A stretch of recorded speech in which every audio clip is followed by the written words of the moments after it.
Assalamualaikum warahmatullahi wabarakatuh. Yang terhormat kepada Bapak Dr. Abdul Fattah MSI selaku dosen pengampu mata kuliah logika dan semua teman-teman kelas B2 IKT yang saya banggakan.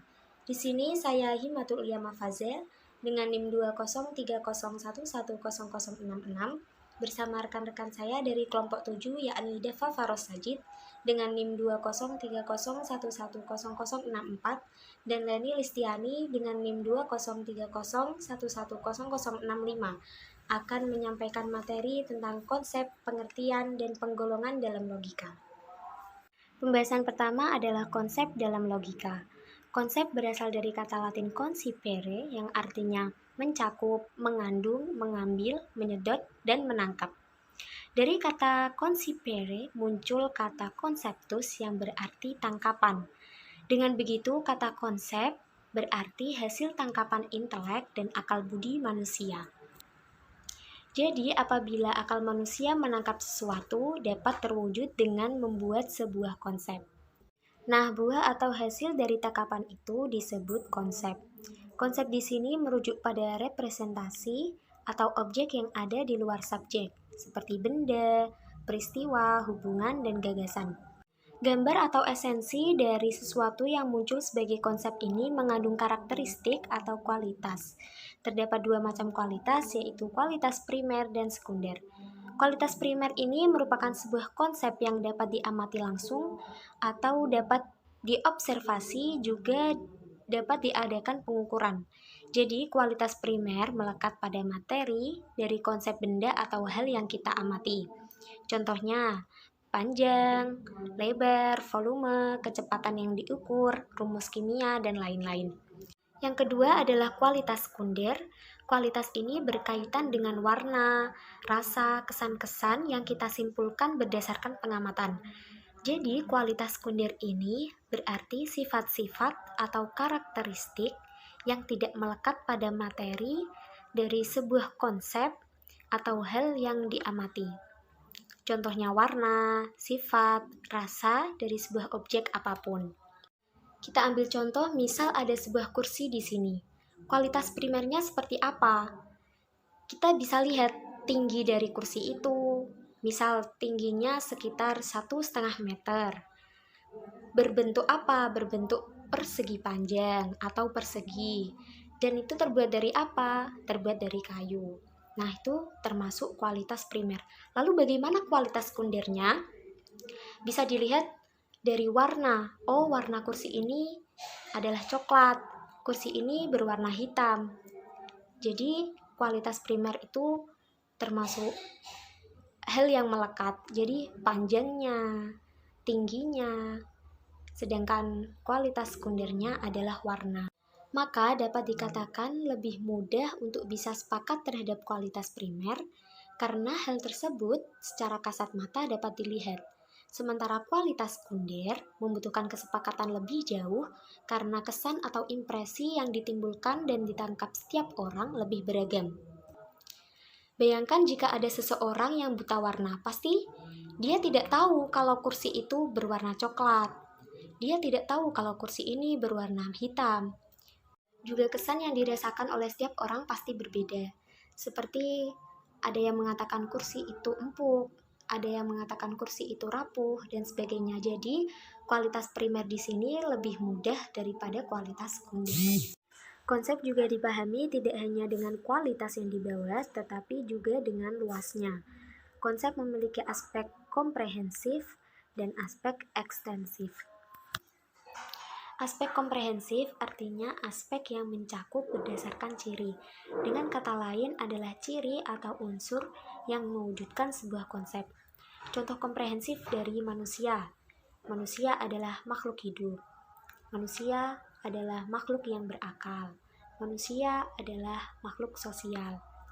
Sedangkan aspek ekstensif artinya aspek yang memperluas berdasarkan jenis. Jadi sejumlah objek yang tercakup oleh konsep termasuk anggota-anggota di dalamnya.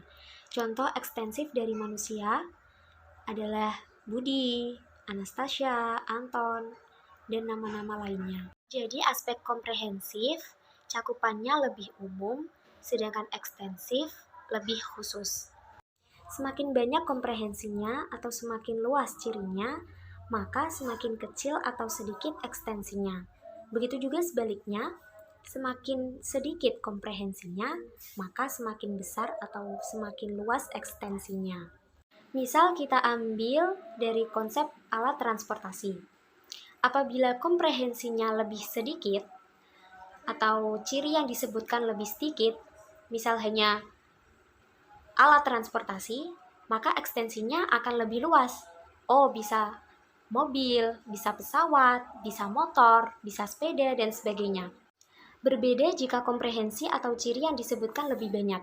Misal, alat transportasi beroda 2 yang berada di daratan. Maka, luas ekstensinya akan lebih sedikit. Jadi kita tahu, oh berarti motor. Nah, dengan kata lain, aspek komprehensif masih bersifat umum, sedangkan aspek ekstensif itu sudah bersifat spesifik. B. Pengertian dalam logika. Definisi pengertian. Pengertian termasuk dalam unsur logika. Pengertian adalah hasil pengenalan manusia terhadap unsur-unsur yang ada dalam sebuah realitas. Dapat dikatakan bahwa pengertian merupakan hasil serapan akal atas isi dan luas realitas yang dikenalinya. Pengertian juga dimaknai sebagai tanggapan atau gambaran akal budi yang abstrak. Setelah akal membentuk pengertian, maka dengan pengertian itu seseorang dapat berpikir atau berbicara tentang kucing tanpa menunjukkan seekor kucing yang konkret. Karena kucing itu seakan telah berada dalam akal budinya, yaitu dengan perantaraan konsep atau pengertian tentang kucing itu. Jadi pengertian adalah menangkap kenyataan tentang sesuatu sebagaimana adanya. Artinya menangkap sesuatu tanpa mengakui atau mengingkarinya. Pekerjaan pikiran di sini adalah mengerti kenyataan serta membentuk pengertian-pengertian atas dasar pengetahuan indera.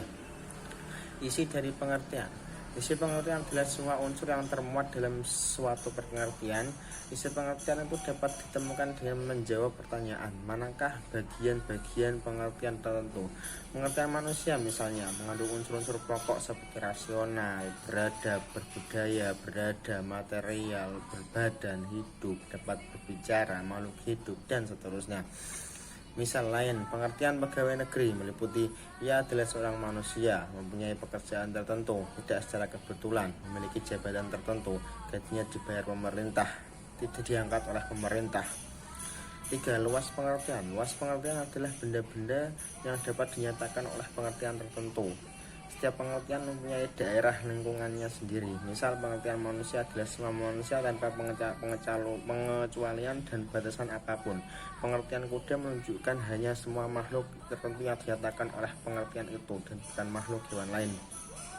Pengertian tidak juga sama luasnya. Misal pengertian hewan lebih luas dari pengertian kuda. Dengan demikian pengertian kuda merupakan bawahan dari pengertian hewan. Kata makhluk lebih luas dari kata manusia. Luas pengertian juga dibedakan ke dalam 1. Luas yang mutlak.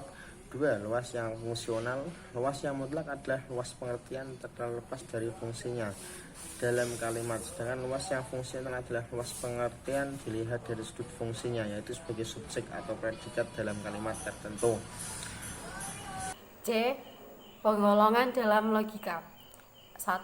Arti penggolongan. Penggolongan atau pembagian adalah suatu kegiatan akal budi dalam menggolongkan, membagi, dan menyusun pengertian-pengertian dan barang-barang tertentu. Penguraian penyusunan itu diadakan menurut kesamaan dan perbedaannya.